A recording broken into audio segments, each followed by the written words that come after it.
Hey everyone, this is Eric Weston from Ohio State here to provide you some tips to keep you sane and productive as you work from home. We've compiled our top 10 working from home tips here in no particular order.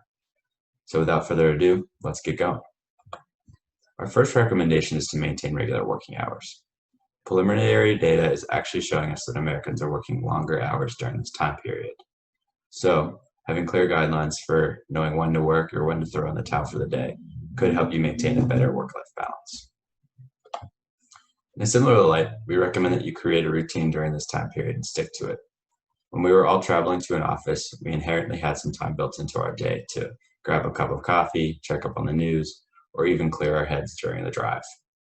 It's obviously different, however, in that now we can just roll out of bed and log onto our laptops for the day. Getting into the habit of doing even small things like actually getting dressed in the morning could go a long way. Third, we recommend that you build some breaks into your workday and actually take them in their entirety. You'll never be at your best if you aim to be productive 100% of the time.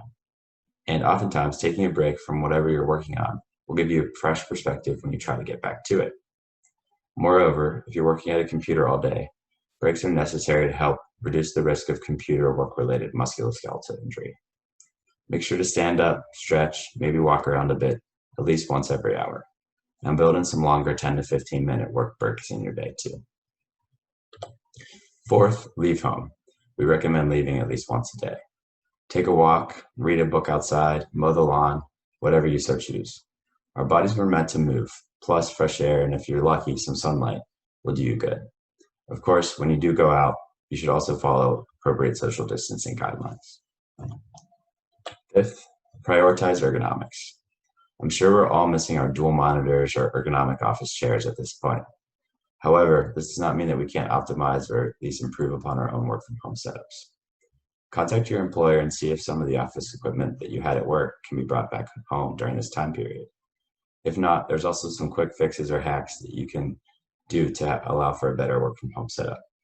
Many of these quick fixes or hacks don't require you to purchase anything. You can simply rely on things you have laying around the house, such as books or a laundry basket.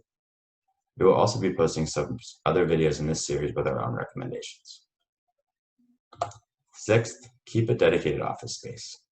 I recognize that not everyone has a separate office in their home, but you could at the very least dedicate a desk or work area for work use for your own work during this time period.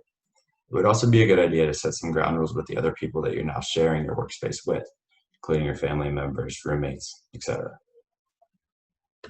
Seventh, socialize with your colleagues.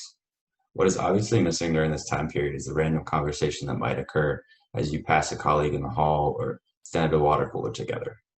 Check in with your colleagues regularly to see how they're doing, even if it's over email, chat, or text.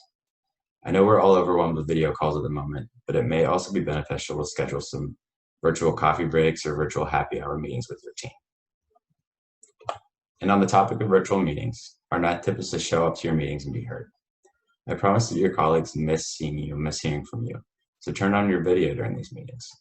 Your body language is a really subtle form of communication that others can't tap into during audio-only meetings, whereas if you turn your video on, they can. Ninth, take advantage of the extra time you have at home. This period is allowing for extra time to be spent with family, friends, significant others.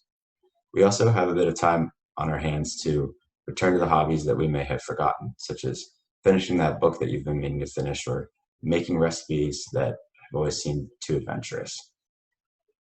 Lastly, don't be too hard on yourself during this time period. Don't compare your productivity now to your levels of productivity at your old place of business. Remember that this is a stressful time period for us all. I hope that you found these tips to be useful. This video has been a collaboration between the Human Factors and Ergonomics Society and the American Industrial Hygiene Association.